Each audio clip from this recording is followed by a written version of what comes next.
ఆంధ్రప్రదేశ్‌లో 2029 వరకు ప్రస్తుతం ఎలక్షన్లు లేవు. అయినప్పటికీ ప్రకాశం జిల్లాలో ఒక నియోజకవర్గం మాత్రం అత్యంత ఆసక్తికరంగా మారింది. అదేంటి అంటే ప్రకాశం జిల్లాలోని కనిగిరి నియోజకవర్గం.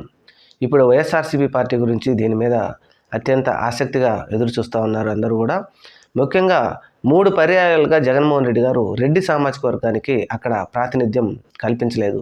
ముఖ్యంగా ఇప్పుడు 2014లో, 19లో, 2024లో 3 సార్లు కూడా బీసీ సామాజిక వర్గానికి అక్కడ ఎమ్మెల్యే సీటు కేటాయించారు కాబట్టి ఇప్పుడు పార్టీ ఓడిపోయింది. ఎట్టి పరిస్థితుల్లో రెడ్డి సామాజిక వర్గానికి కంపల్సరిగా ఇక్కడ సీటు కేటాయించాల్సిందే, ఇన్ఛార్జిగా రెడ్డి సామాజిక వర్గానికి కేటాయించాల్సిందే అని చెప్పేసి పెద్ద ఎత్తున పార్టీలో ఒత్తిడులు వస్తాయని చెప్తా ఉన్నారు. అయితే మరి జగన్మోహన్ రెడ్డి గారు ఏ విధమైన నిర్ణయం తీసుకుంటారు?